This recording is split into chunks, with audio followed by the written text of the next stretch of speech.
welcome to a Celtic State of Mind. It's Tuesday, and as magic, Patrick appears just as I'm saying that. I'm your host, Declan McConville. I'm joined by my usual regular Tuesday co-host, Patrick McGilp, and today we've got a special guest on a Tuesday. We've got Colin filling in for Lawrence. It is officially the young team on a Tuesday. Gents, how you doing?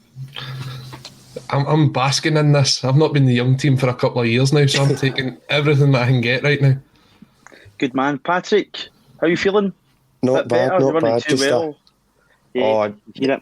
I'm hopefully on the mend. I don't know if you can hear the struggle in the voice. It's been coming and going the last couple of days, but just a mad dash to find some earphones there. I'm with you. If it's not one thing, it's another, eh? But we're here. We've made it through. It's not COVID, luckily. I know that for a fact. Aye, I know.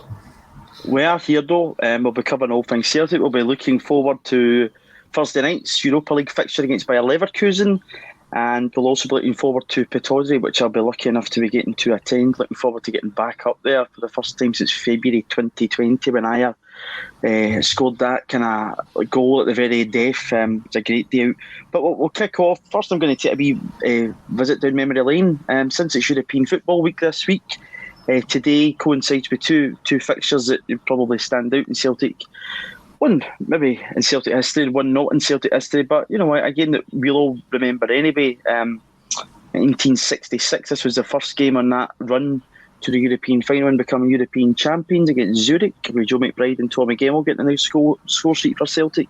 And 5 years ago today was that free each game at Celtic Park against Manchester City. Pep's undefeated Manchester City at the time. Colin, what was your memories of that game against City?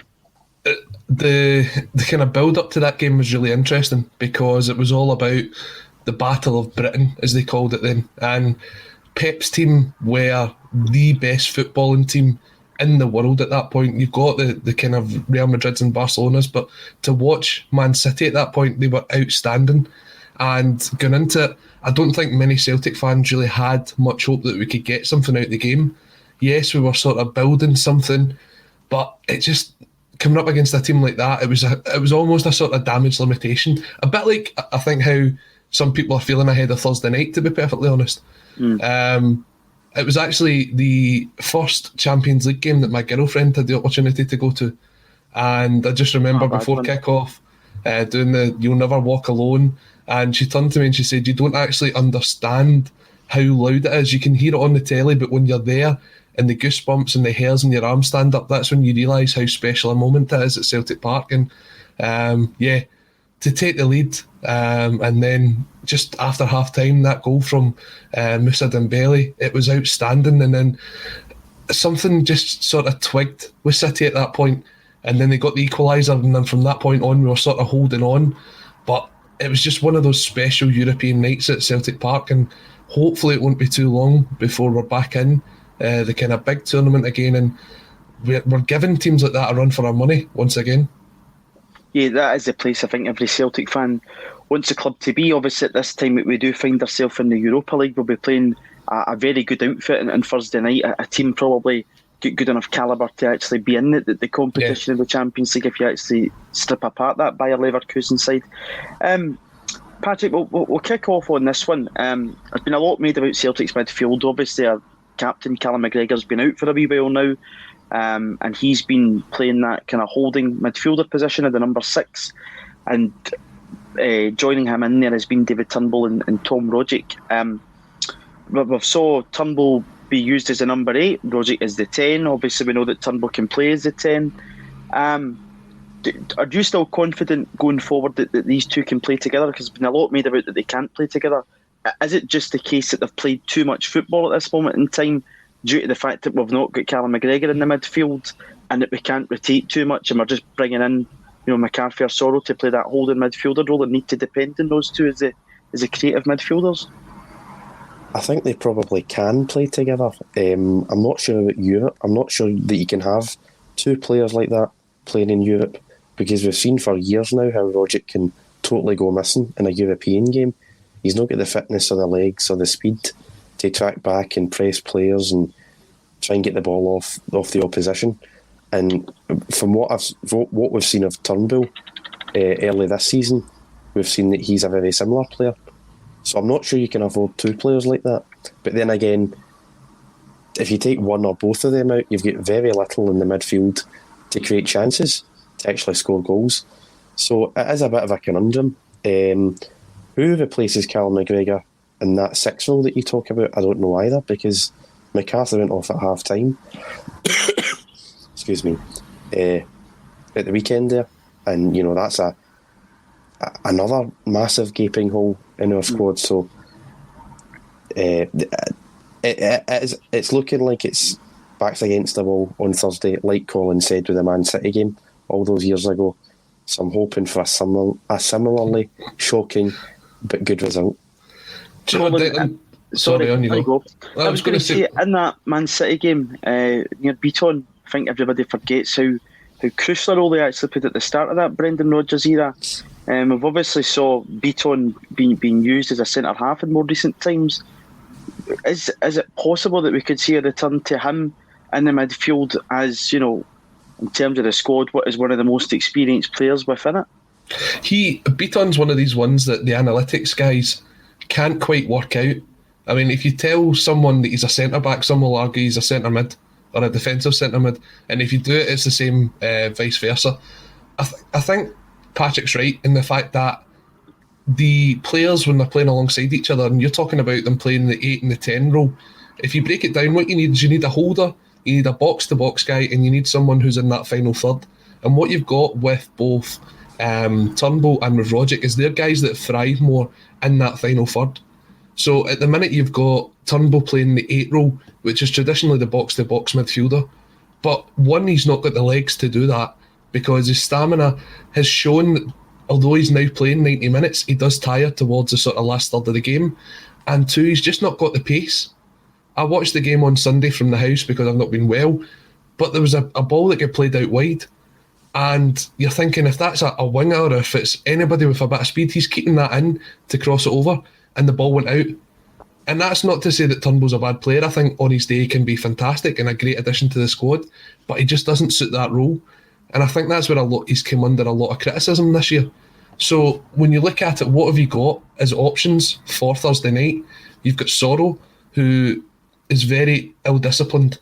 He was very lucky to survive not getting a red card against Betis.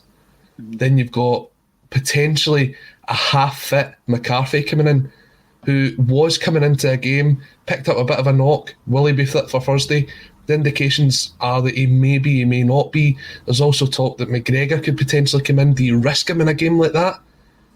It's a very difficult decision that Ange has got to face. The only two that look as if they're nailed on to play are going to be Rogic and Turnbull. And at the minute you'd want to rest one of them. It just shows how little options that we've got, unless you turn to guys like, and I've seen it in the comments already, guys like Shaw. Are you going to give him a debut? Are you going to give Henderson a game? You saw what Henderson done last season when he came in, when we vastly rotated the squad for the European game. I don't know. It's the hardest part of the Celtic squad right now to try and work out, because even the 3 guys that you've got fit aren't a natural fit for that midfield. Yeah, and it's a midfield formation that I think we're going to stick with. I mean, he doesn't seem to be budging in the 4-3-3. Like a lot of managers don't budge in the 4-3-3. A lot of managers like to set their ways on it. Obviously, it can be executed differently in terms of what type of midfielders you play in there. Colin, you spoke about that 6. Patrick, last week we spoke about 2 controllers possibly being executed in European games just to try and take a wee bit more hold of the game. But in terms of that description, Colin, you spoke about a box-to-box midfielder there. Patrick, threw this one over to you. And a lot of the pre-season games, we saw Liam Shaw be used by the manager. That probably been down to how short the squad was at the time due to players being in international duty and injuries. In terms of games like, at Livingston against Raith Rovers or against Dundee United at Celtic Park, would you like to see guys like that being given that chance in the team just now? It was something we spoke about last season, was there was guys within our ranks that were a bit younger, maybe weren't at that standard that we'd maybe expect to be first team level, but due to the fact that we're so short in that position just now, would it be much of a risk, say after the international break? Obviously these 2 games coming up are absolutely crucial, but after the international break, looking towards games like I think the place at Johnson at Celtic Park and whatnot, to give these guys a chance in the team? Yeah, I mean, I'd like to see Liam Shaw be given a chance. I don't think Bayer Leverkusen at home is the time to give him that chance, No. because I thought he was... It's hard to measure in a friendly, obviously, performances, but I thought in the 2 or 3 games that he played, he was quite impressive. And I was quite shocked that he was just never seen again, because I think we've seen Uragide more after pre-season than we did Liam Shaw, and he's twice the player that Uragide is. Uragide looks an absolute bomb scare at the back, whether that's at right back or it's at centre back. It does become a excuse me. It does become a bit of a quandary though, because you're so thin in the ground, it's unbelievable. I mean, you've seen at the weekend there, we didn't make any subs late in the game because we had no options. There was literally nobody on the bench of any quality worth mentioning that we could bring on. And, you have Owen Moffat, but whether that's the time to bring a young guy like that in, I don't know. You're left with guys like Beaton that you've just touched on, who seems to have an addiction to fouling players and picking up bookings. Sorrow's the same. Sorrow likes to do it with a smile on his face. But it's not the type of quality that we need in the SPFL, never mind against Leverkusen in the Europa League.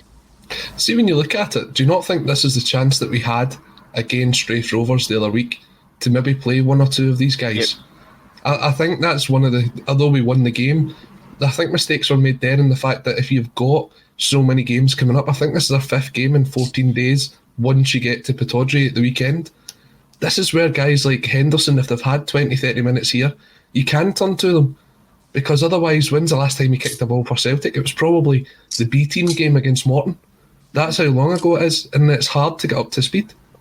Yeah, and it was something that I think we all cried out for last year, was that kind of pathway that we all spoke about in terms of going from youth team into the first team. And the guys that, like Adam Montgomery and Stephen Welsh, have been in and out of the team. They've not really been given that kind of stick on point, and there's probably been times where we've looked at, the game at Tynecastle, for instance, where he brings in Beaton to play alongside Starfelt. I know it was his debut, but in terms of what would be the natural defender, and you spoke about this at the time, he's in a coughing fit, so I'll come to you in this one, Colin.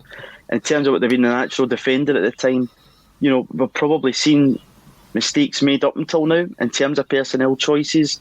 Again, if you maybe look at Sunday, I don't want to go too heavy in Ange here, but just, maybe just that rotation, just trying to give other guys and playing the natural players. Like, again, Scales, who I thought looked decent when he came on against Raith Rovers last Thursday, play him in the left-back position, because we know he can play there instead of playing Juranovic out of position. And he, again, will touch on, because it looks as if he possibly might be out on Thursday. But would you say in terms of personnel, we need to look at rotating a wee bit more just due to the amount of games that we're playing? I think so. You're looking at it at the minute where there's 13, 14, maybe 15 at a push that you're saying is your first team squad, and the rest of the guys, unfortunately, at the minute just look to be there to make up the numbers. I mean, when you turn and look at that bench, you mentioned Uragide there, Patrick. I've not seen him kick a ball since the West Ham game. No. And by all accounts, if you hear the stories that's coming out about him, he's better set in the B team than what he is in the first team just now. I like the look of Scales. I thought Scales was very dominant on the ball against Raith Rovers. He looks quick, he's tall. You can see why he can play both centre back and left back, so that option is there to kind of utilise him. It then pushes Montgomery further up the field, so that if you do have to go and put 2 guys up front, then you can maybe move Jota into the middle alongside Ayeti or Giakoumakis, whoever's going to be playing, and you can get that sort of change in formation. At the minute, we're just sort of stuck with, this is plan A and this is the players we've got, and if it doesn't work, you turn to the bench and you go, there's nothing really there. I mean, when you look at the game against Livingston, you're bringing on guys like Beaton to try and turn the game round, and that's just the hand that we've been dealt with at the minute because of the amount of injuries we've picked up. Between that and probably not investing enough in the transfer window, yes, we brought 12 players in, but we let 15 go. We had to match up at least 1 for 1 in that instance, and I think at this point we're in the worst position we could possibly be in terms of player injuries, in terms of form, and you can only hope that it gets better from now onwards, because honestly, looking at it, picking up an injury to anybody else, can it get much worse? No.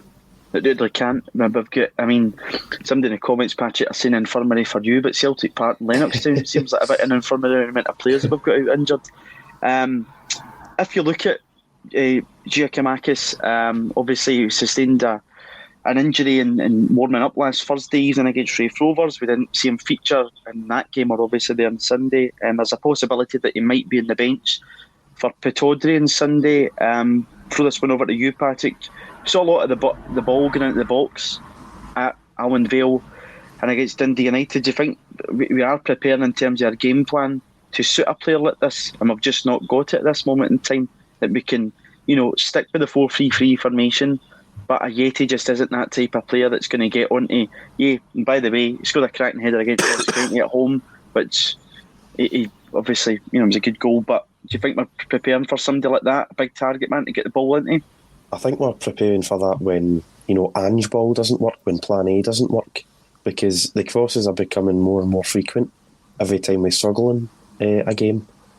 I think Kyogo's the first choice striker, I'll be honest. We shouldn't be crossing it into him, that's for sure, because I think he's well under 6 foot. When it comes to Giacomakis, he was injured in the warm-up against Raith Rovers, I believe. And I'm not sure whether we are the unluckiest team in the world, or our fitness and conditioning department is just totally substandard, because you're talking, I think, 8 or 9 first-team players are out with some sort of niggle or injury. Guys like Forrest, Giacomakis, Kyogo, McGregor, Johnston and Dembele. Julian's a lot more serious, obviously, but the amount of guys that just go out for a month or two, and it's not even announced. Teams like Arsenal announce this and they have weekly updates.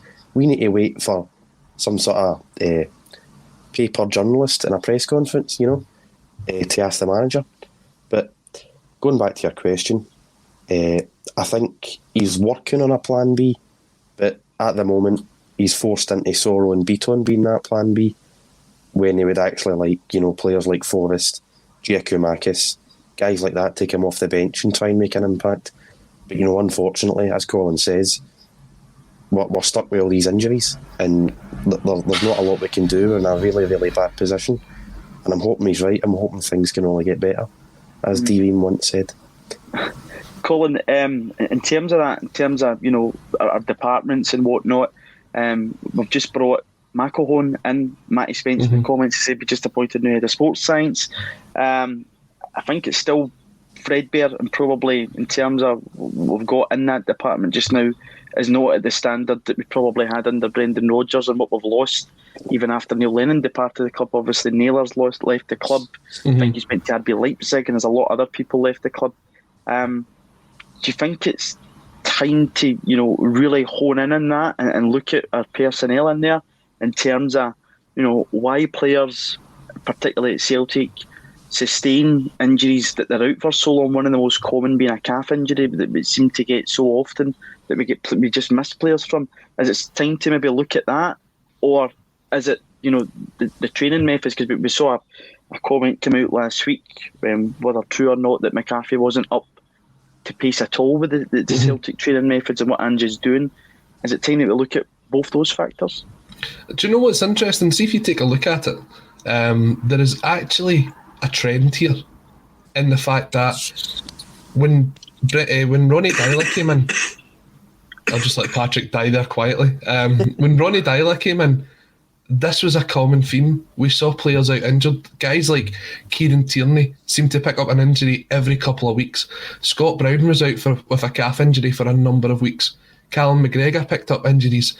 And then when Brendan Rodgers came in, we also had this as well. But the difference with these guys was that the squad they had was a lot bigger.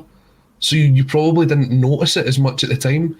But under Dylan and under Rodgers, there was times where we had 6-7 guys out, but we had 6-7 guys that could step in. Right now, we've just not got that luxury. And it's something that is a trend that's continuing throughout Celtic. I think even Neil Lennon in his second spell had that as well. So is that more a case of poor sort of management behind the scenes? We probably, as much as we thought we knew how big a rebuild this club needed in the summer, we probably still underestimated it. We're just talking now about bringing in Anton McElhole as the sports scientist. Former Morton manager Anton McElhole. How he managed to get that job, the Morton fans down here will still argue point blank that he was nowhere near good enough. But he is a sports scientist, and that he does have the experience in. Now that he's in, he'll start working on his own team.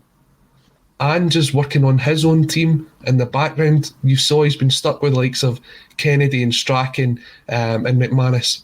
We were always told that once the transfer window closed, he would move on to that. But what happened when the transfer window closed? We lost Don Mackay.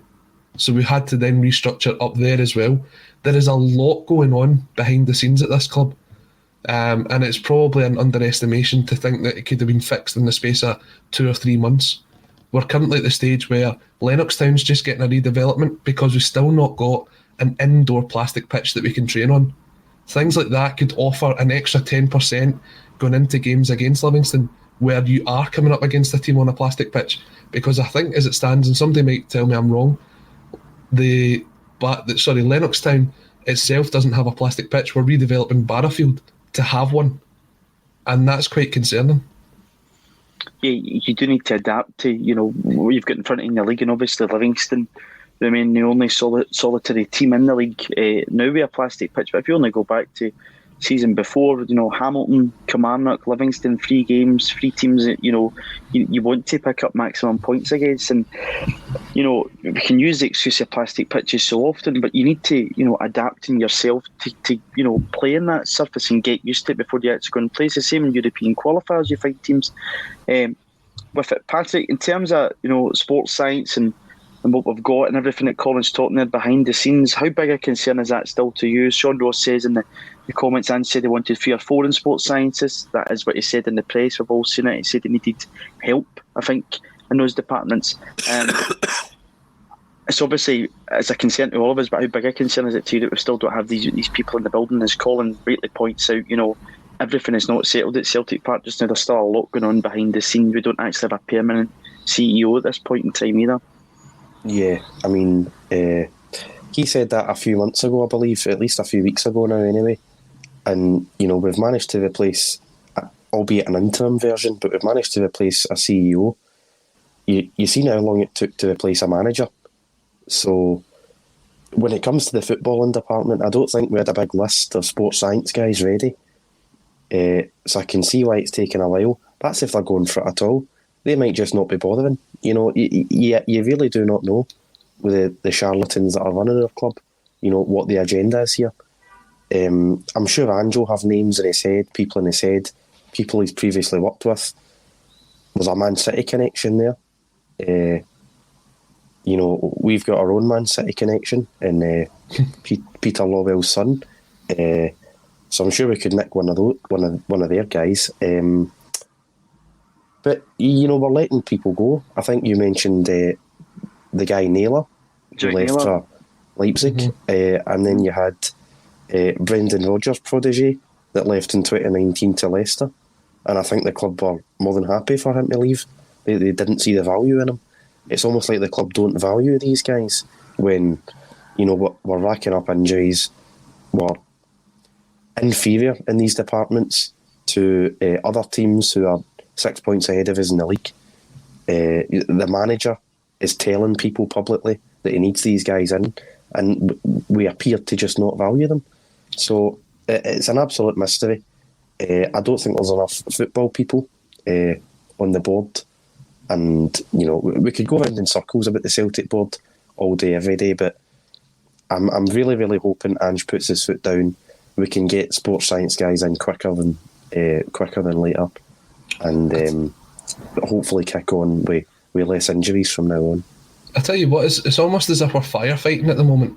We're just getting through on a week-by-week basis. Mm-hmm. And then you've got things like the international break coming up in the next couple of weeks.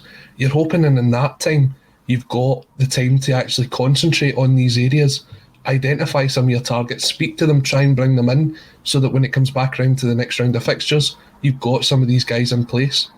Okay, Rome's not built in a day, but slowly but surely you put the building blocks together, and then you'll see the benefits of even getting another 1 or 2 coming in.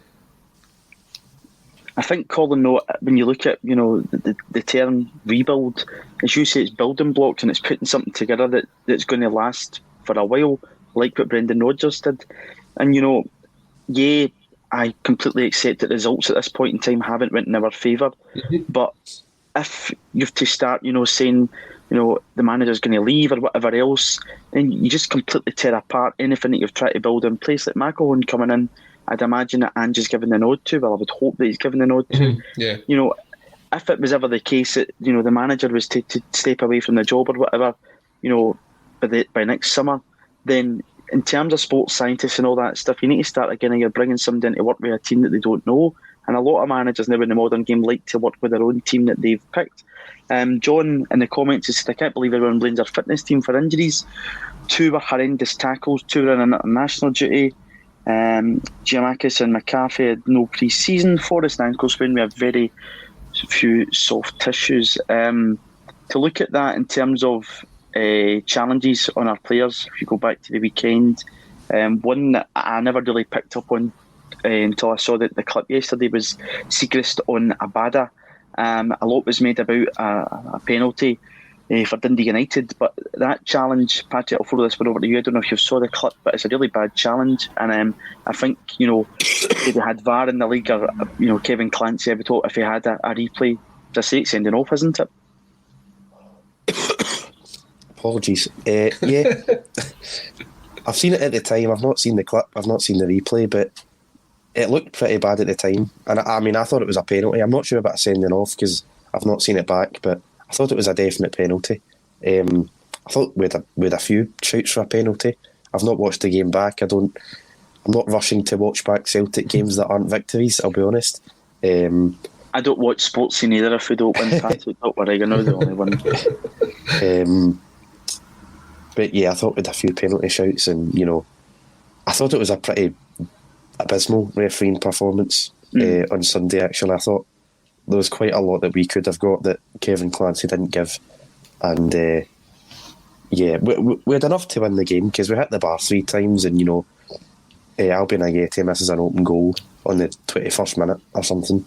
But yeah, I thought we had enough to win the game.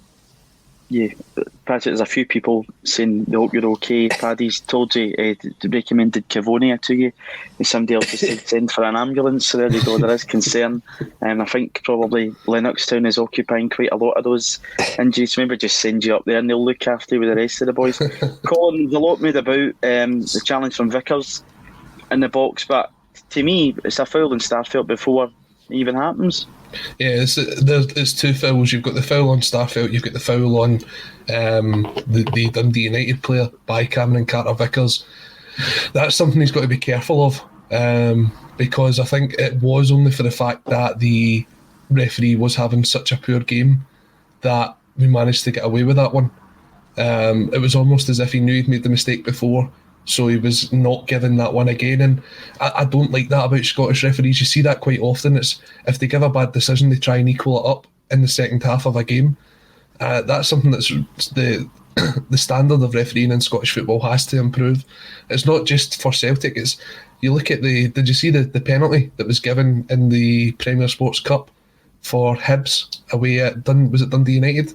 When Mark Reynolds was alleged to have brought down when he was alleged to have brought down Paul McGinn, and he's won the ball clear and simple. Things like that, it gives you no confidence when you're looking at guys like that coming in and refereeing your game.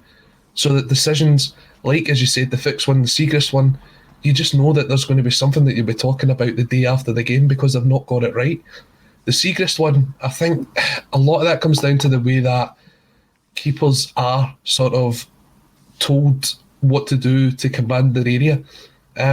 Nowadays, you see when the ball goes up, they're going up with the hands, but they're also going up with the legs as well to sort of protect themselves and protect the ball. Now, karate kick Gordon, if you remember back. Exactly. Now, that's one of the worst tackles I've seen at Celtic Park. Was that how he managed to get away with that is beyond me. He did get a role in the Karate Kid film after it, but so I mean every cloud. But we saw McGregor do it and he gets sent off. And Gerrard basically said to him, I've got no defence for you. The goalkeepers have got to be very, very careful about this. they want to be safe in their own area, but they can't just commit fouls. Just because they're the ones that can put their hands on the ball doesn't mean they can go around fouling everybody else. He was very lucky, and as you said, if VAR was there, would it have turned it round? I mean, you would think so, but with the standard of Scottish refereeing, it's still a human that's controlling that machine, so who knows? Yeah, we don't know. And obviously goalkeepers, in the modern game are very much so protected. The referee wasn't an excuse on Sunday, of course not, but I don't think it helped our play because, just some terrible decisions from Kevin Clancy. As you say, Pat, it was a few big calls in there that probably could have changed the game a bit. But to move on from that, in terms of somebody that could have changed the game a bit, Albin Ayeti, Red Scotland in the comments said even Siebel would have scored that Ayeti chance. Patrick, what did you make of his overall performance on Sunday, Albin Ayeti? I thought it was poor. I thought for long parts of the game he wasn't involved at all, and then when he did get involved he was wasting half decent opportunities, or he's a big fan of taking these really heavy touches that sort of kill counter-attacks or good moves. He then sort of runs to the side of the park and passes the ball back the way. I think there's a reason he's our third choice striker, and the only reason he's getting a game is because of the fitness and injuries of Kyogo and Giakoumakis. He done pretty well against, I thought anyway, Ross County and Real Betis a week or two ago. Van Vossen. He'd have been proud of that one. But no, he's not a player that we can rely on going forward. And the irony is, with him and Barkas, the money that we spent, we could have got Ivan Toney, who again was getting rave reviews this weekend for his Saturday night performance against Liverpool. Just another wasted opportunity, another piece of bad management from the Celtic board. Then the 2 million that we spent in Shane Duffy, that could have went towards Ivan Toney as well. It really is baffling, and we've got no one to blame for the mess that we're in apart from ourselves. I'll tell you what, Colin, just going to say, Paul in the comments is saying Ajeti's low in confidence. What would you say about that? Because I think that now he's been given a chance in running the team, and I don't know how you lift his confidence at all. Yeah, he's one of those ones where, he does look low in confidence, but even when he gets a goal, it doesn't seem to be enough for him. You don't see him making that movement. It doesn't seem to be the kind of player that he is. Here's one though. Kyogo missed a very similar chance earlier in the season. I think, was it Jablanek away when he missed from about 2 or 3 yards out and it went right over the bar? But the difference between Kyogo and Ayeti was Kyogo went and scored later on, and he doesn't let it get to him. Yeah. And I think did he miss one similar in one of the reduced capacity games as well? Maybe one of the first games of the season. I think it was his hat-trick against Dundee. I think he missed a sitter actually in that game as well. He missed a few chances in that one. Yeah, that's the difference between a quality striker and a striker that's kind of not up to standard. Is quality strikers are able to put these chances behind them, and they can go on, they can score a hat-trick, and you know what? You'll forget about them until I bring them up on this. But the people will forget about them. The whole performance on Sunday from Ayeti, the only thing that people are thinking about is that miss that he had. I mean, he had a header in the second half, which was quite difficult, but he almost got it on target. And I looked up the stats, he had 17 touches of the ball. 17 touches in 90 minutes. How can you get involved in a game like that? Yeah. Now, what does that come down to? Does it come down to we're not suiting the way of... I hope Patrick's okay, by the way. Come back. It just always cuts out. Don't worry, I'll be back. I don't know if that comes down to the thing that we're talking about earlier, where you've got to try and play to the strength of the striker because he's the guy that's going to put the ball in the net, or whether it's just a case of Ayeti's not putting any effort in to try and adapt to the style of football that we want to play. Either way, there's got to be a give there. And I kind of hope that you're right in what you're saying, that we're planning for Giakoumakis to come in to be that striker. And it just means that when he comes in, it's a very simple transition. We've not got to change the style of play that we're playing just now. It's just a worry, though, Colin, that if when Giakoumakis does come in, that he can sustain a level of fitness for us, because we don't want to then come round to this, say Kyogo picks up something again, and then we're back at this point where you've left maybe Albert Ayeti out the team for 4 or 5 games, and you're throwing him in again, because he'll probably know at that point, he's right down the pecking order. In terms of his 2 seasons at Celtic Park, it's not worked out. The manager last season said up until about January, February time, he wasn't fit. So, but I think the point you touched on there, that he's worked great, I think is the biggest frustration to Celtic fans. It's probably not just that miss on Sunday that's the issue. It's the work rate, and that's what Chris in the comments is saying. He said Kyogo is a buzz bomb and Ayeti is lazy. Would you say that is the biggest frustration with Ayeti? It's not the chances that he misses, it's his overall work rate and his performance as a collective in the team? I'm not too sure, I'll be honest. He pressed the goalkeeper quite a few times when Dundee United were passing back to the goalkeeper. That doesn't appear to get us anywhere. It worked once or twice with Ronnie Dyler. I mind we scored a few goals with that, but it doesn't seem to get us anywhere. I'm not sure if it's laziness. I'll be honest, I just think he's a really poor striker. I just don't think he's cut out for, either the way that we want to play or the level that we're playing at, because he seems to thrive in the 12-yard, 18-yard sort of area.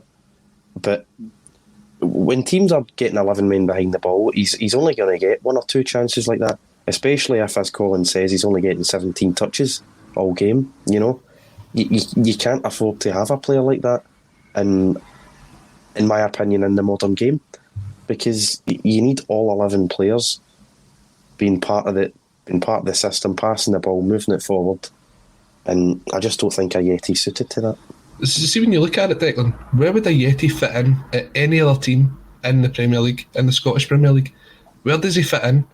Where is his level? Where is a team he would go to and say, he's going to score you 15, 20 goals? Because it's not Celtic, it wouldn't be Hibs, it wouldn't be an Aberdeen. I mean, how far down would he need to go before he's someone that Celtic's not signed? He's signed for a St Mirren or a Motherwell, and you're going, that's a guy that we should get at Celtic Park, because until now he's not done anything to suggest that he even suits Scottish football at all. No, and I think even in terms of when we actually brought him in, if you look at the way in which we bought last summer, he was obviously brought in to play with somebody beside him, and I don't think Ange Postecoglou isn't going to start messing about with his formation, because I think he is going to stick with this 4-3-3. Other teams, as I said at the top of the show, stick with the 4-3-3. It's not going to be a case of us changing our shape and accommodating Albert Ayeti. Albert Ayeti needs to accommodate us, and I think, as you say, Colin, in terms of the way we're going to go forward and the way the personnel is going to work, we hope Giakoumakis can fit right into that 4-3-3 formation. But at this point in time, I don't know where Ayeti plays, because a lot of people say he needs somebody up front. But do any of you two see Postecoglou changing his formation to accommodate Albert Ayeti? No. I don't. Why would you though? I mean, it'd be different if he'd been on this run of form where he'd scored sort of 5-10 goals, and then Kyogo comes back in and you're going, well, Kyogo's my number 1 striker, but Ayeti's scoring the goals. Then you try and accommodate them. I mean, we tried to accommodate them when we're looking at Edward and Kyogo earlier in the season, and it didn't work. So you're kind of saying, right, well, you learn from that and you don't do that. So Ayeti's not done anything in his time at Celtic to suggest that he's someone we've got to try and fit into that team. Mm-hmm. Yeah, and somebody's came in the comments here, Donny Boy 67 reminded us of Patrick Klimala. He said he's doing reasonably well in the States at this moment in time, but he's getting a run of game which he didn't get with us. Would you two say that you probably actually saw more from Patrick Klimala and a bad Celtic team last season to say that he probably would have merited more of a chance under Ange Postecoglou than Albert Ayeti already has? It's there's not a lot in it there. I was never that impressed with Klimala, I'll be honest. He scored a really good goal against Hamilton Accies in the first day of the season last year from a really, really tight angle. Apart from that, I can't think of many highlights, I'll be honest. St Johnson? Yeah, St Johnson goal was good. It was a cracking goal. Remember to get absolutely wiped out. Wiped out, and they got up in the and last scored. minute after Griffiths scored the first. Yeah, I do remember that. Hard as nails, young Klimala. I would probably play him over Ayeti, to be honest. He seems like more of a threat in the air. He seems a lot tougher. He's probably quicker. I don't think either of them are Celtic's quality. If you're doing reasonably well in the MLS, Just look at Lewis Morgan. These are guys that just they leave and have a career elsewhere, but it was just never meant to be at Celtic because it's just not what we are looking for. We are just at a higher level, and I think Ajeti also sadly fits into that category.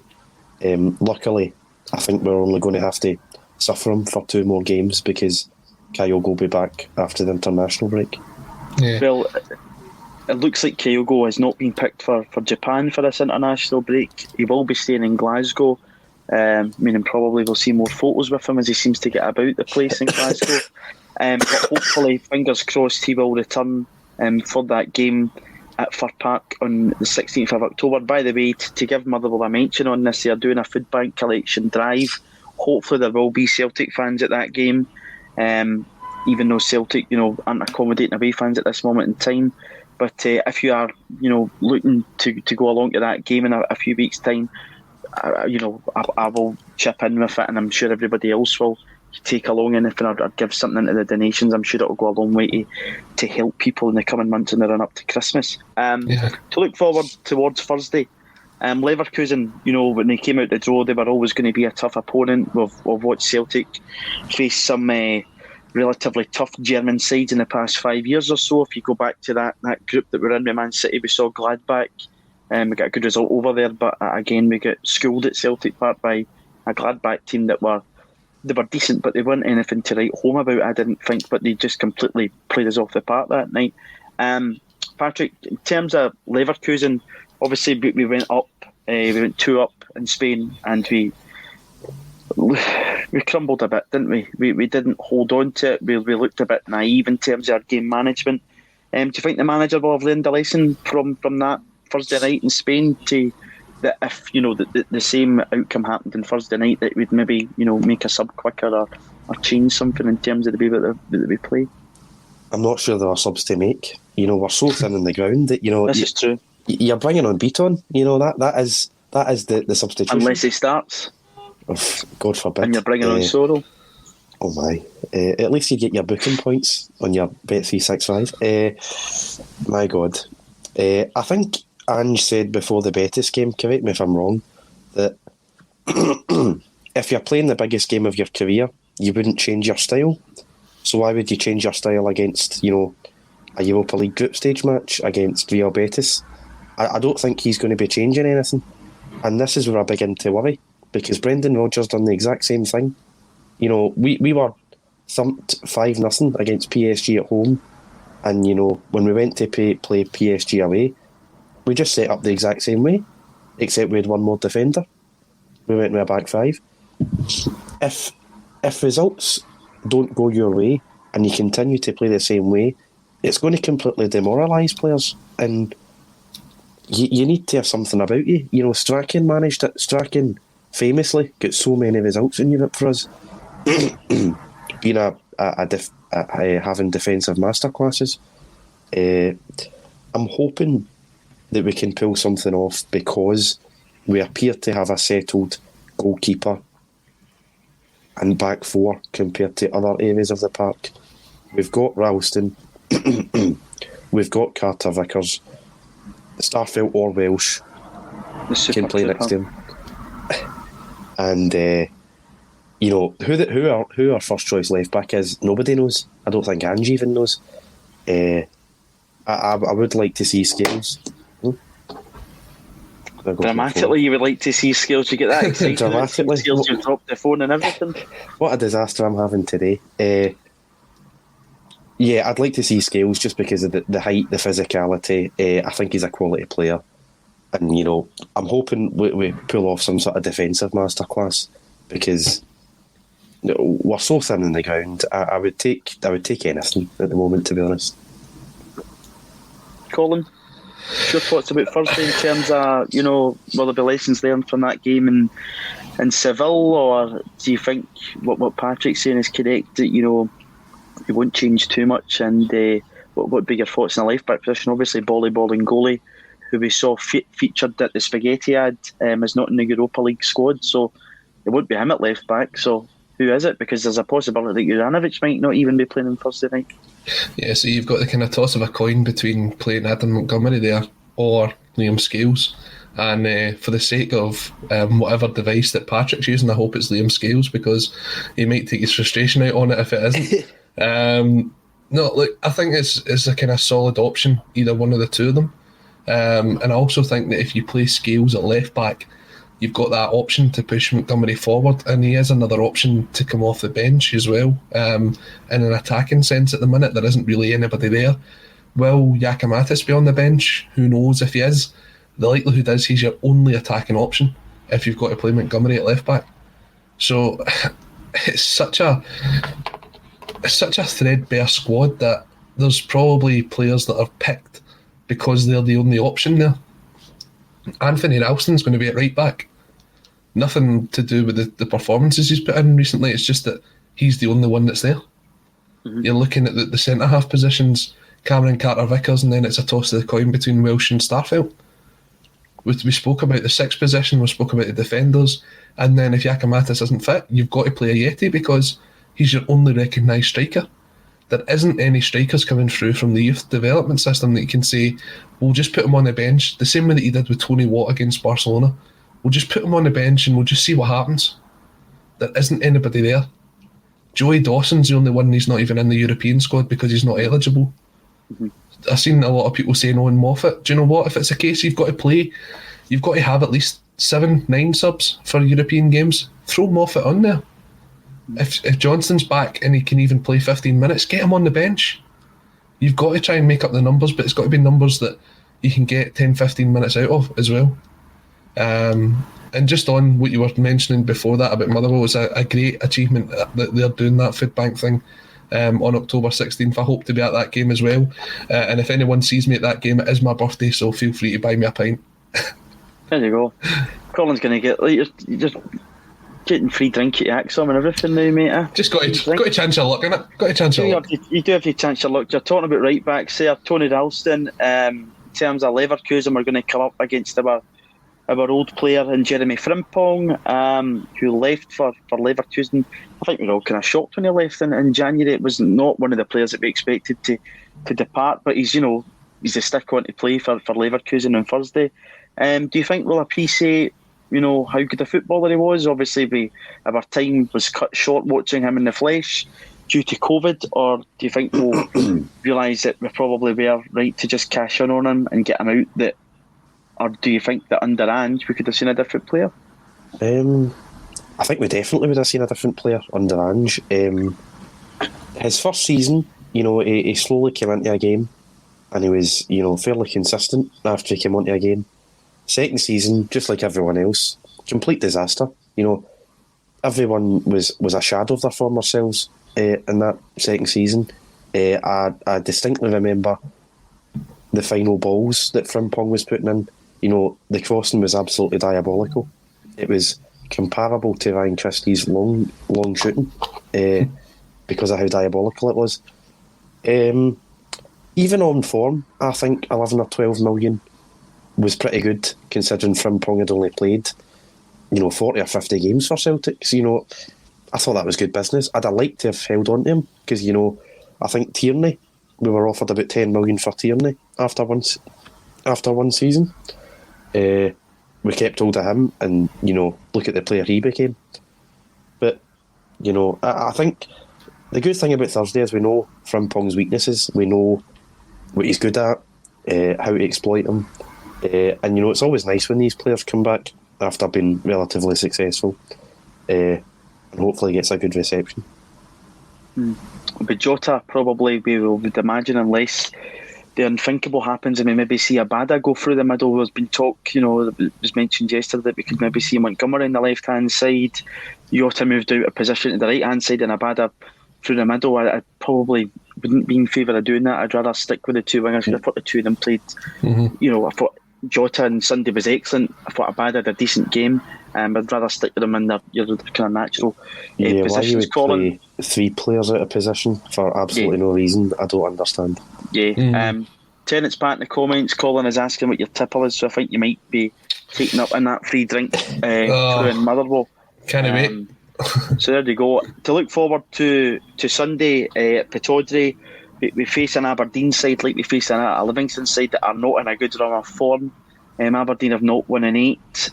Again, there's been a big turnaround there in terms of, Stephen Glass coming in, the kind of changeover period from McInnes to him. Do you think one of the questions probably that the press will run with is, Stephen Glass and Ange Postecoglou under pressure, or do they need to be given some slack in terms of, what they're trying to build at both football clubs? Yeah, do you know, it's been a talking point now for the last couple of days on the State of Scottish Football show, which is live every weekday night at 6 o'clock on this channel. And we were speaking about it, or the team were speaking about it yesterday. And when you look at it, that's no wins in 8, and the ninth game was a European game for Aberdeen. They haven't really won a league game since that victory at the Spaghettiad, and that is really concerning for them. But the thing that Stephen Glass has had over Ange Postecoglou is he came in the March-April time, the kind of time where we were saying we had to appoint a first-team manager to give him a chance to look at the squad, to see who needed to come in and out, and then to build from it. That Ange didn't have that. We got Ange in almost as late as we possibly could because of the saga that happened in the summer with the other manager that we were going for. So Glass has had this time. He's brought in a captain. He's spent the most amount of money that Aberdeen have spent in a long, long time.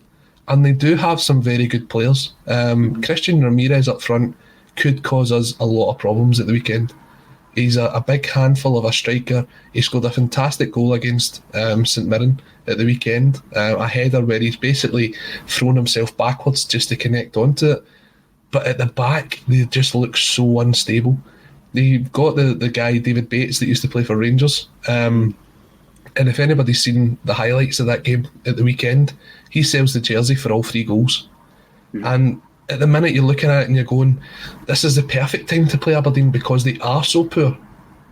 But have we got the players that could actually cause them trouble? At the minute, I don't know. What you're speaking about there, about Abada and Jota playing on the wings, the best thing that they can do, and we saw it against Race Rovers, is actually to cut inside. When we go through the middle, the teams don't know how to play against us. When the ball goes out wide and the cross comes over, you've got a guy in Albin Ayeti who's 5'10", but he's 4'11" when he jumps. He doesn't ever get on to the back of anything. He doesn't cause any problems for the centre-back pairing. That Dundee United, there was a 16-year-old centre-back playing on Sunday. And he cruised it. He absolutely cruised it. Yeah. Because Ayeti caused them absolutely no troubles. Now, again, it might be different if it's Giakoumakis, like we're saying, and if he's 6'1" and he looks very good in the air. Of his 29 goals, I think 10 or 11 of them were headers last season. Guys like that, that's the kind of way you maybe change it up and you get the balls coming in. But at the middle, at the minute, I think you've got to play the ball on the deck, through the middle, let Abada come across, because that's where he gets his goals. If he's cutting in from the right-hand side, he gets beyond the left back, he gets beyond the centre-half, and he gets his head or his foot onto the back of them, and that's where he's scoring the goals. And Jota, if you've seen any of Jota's clips, he loves to cut in and fire a shot away. Mm-hmm. That's the kind of way we need to try and play this one on Sunday. Yeah. Because if you're starting again with Ayeti up front, these crosses are just going to come in and it's just going to be a complete waste. And that, again, Colin, talking about, Jota maybe cutting inside, is at that point that you'd look for Ayeti, if he's in the box in the right positions, to get onto maybe, if Joe Lewis spills the ball, for him to get onto the ball that's spilled in the box to try and get you a goal, because that is, what he's meant to be good at, is a lively penalty box striker that's going to do that thing. Patrick, one of the comments here is the Aberdeen game is just absolutely massive, and games at this stage of the season should not be massive. That's on Ange. How do we look back only a couple of seasons ago, and we're only 3 points, I say only, we're 3 points worse off than we were in the treble season at this point in time in terms of the amount of games that we've played. Surely a trip to Pittodrie and, the Derby game only a few weeks back are always massive at this time of the season. It's not in the manager. These are always big games that, you need to try and win. Well, I think it is. I think every game's a massive game, really. Because 2 seasons ago we were in a bit of a title race and it was neck and neck. Last year we were playing catch up and every game was a massive game. You were mentioning the treble season. I remember after we lost to Kilmarnock, I think it was actually 7 games in, people were saying it's our worst start in about 20 years, 15, 20 years. You're now saying that we are 3 points worse off than that. Yeah. So it shows you what state we're in. I would say, excuse me, I would say it's a must-win game, but I'm not sure what I mean by that, because if we don't win it, do you sack the manager? I don't think you do. No. If you don't win it, is the title gone? I think if you lose and Rangers win, I think you can probably call it a day. If we both drop the same number of points, I think we can still catch up. But I don't know in what sense this is a must-win game, because I don't think there's any consequence behind it, unless, you know, the title race is over on the 3rd of October, which would be a total catastrophe. I think, you know, we've got a really good record at Aberdeen. As you were saying, they're in a really, really poor run of form just now. I think they're in a similar situation to us, where it will work eventually. It's teasing problems, and they probably just don't have the squad at the minute. And, you know, like Lennon, McInnes was a bit of an ancient dinosaur of a manager. You know, leaving him in the job for so long probably didn't help them. But I'm hopeful, and I'm quietly confident we can win the game. It's been 5 years since Aberdeen last beat us at Pittodrie. That's how long it's been, and yet every time we go up there, it's always a difficult game. They always seem to raise their game when Celtic come into town. And you think about it, and there's always been hard games. There's been like 4-3s, 3-eaches, the odd 2-1 here and there. But when you look at the kind of track record overall, I think when you look at the last 53 games or something like that, Aberdeen's only won 4. And that's like Celtic versus Aberdeen. The last 53, they've only won 4, and there's been about the same amount of draws. So we always say it's a hard game, and I'm not saying that it's going to be easy. I do think it's going to be very difficult going up there. But when you look at the history of the fixture, it always seems to be a game where both teams up their game. And you look at the kind of start, when it says here, do you need to cut Ange some slack? I'm not making an excuse for the guy. But if you looked at the kind of fixture list and the away games that he had, you're looking at Hearts away, you're looking at Rangers away, you're looking at Livingston away, a ground where we've not won since 2006, and then Aberdeen away. Then you've got Motherwell away. These are hard fixtures. See if you picked up another 2 or 3, not even wins, but maybe even 3 or 4 extra points, you wouldn't be in the position where you're saying we need to cut them some slack. So eventually this season, these fixtures will turn. Instead of playing the likes of Dundee United and St Mirren at home, you'll play them away, and you'll have these tough games back at Celtic Park, where traditionally we've been the better team. Even on Sunday, we were the better team. We just didn't take our chances. And that's with a very threadbare squad. So you've got to hope that when these players come back into it, then you can start getting back to the performances we had in the first couple of weeks of the season. Yeah, I totally agree with what Patrick said there, though. You know, in terms of, you know, if we don't win the game, you know, it's not going to have any dramatic consequence, because in terms of the idea of a rebuild, you need to give it time. You need to give the person in charge time. And you know, I think if you were to think just now, you know, if you let Ange Postecoglou go in terms of how many players he's brought in, everything that we've heard him say about the club, where would we be? We'd be in a complete disaster. The fans would turn.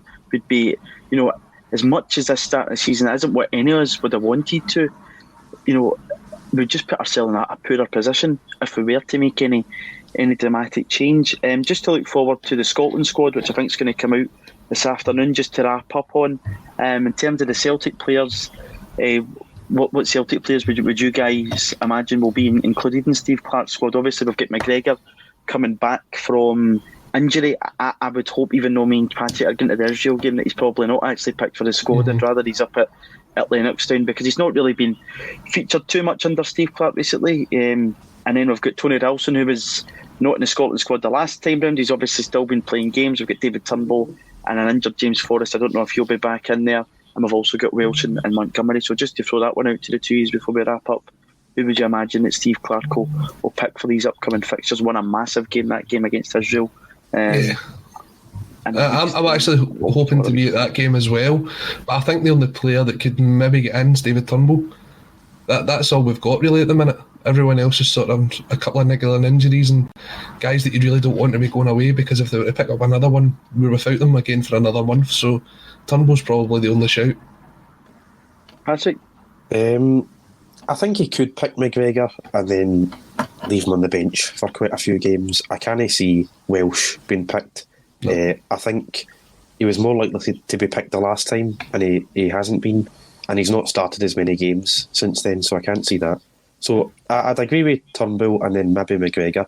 Not that I'd like to see them being picked, because I think Celtic are in so much of a pickle just now. I'd rather no Celtic players are included.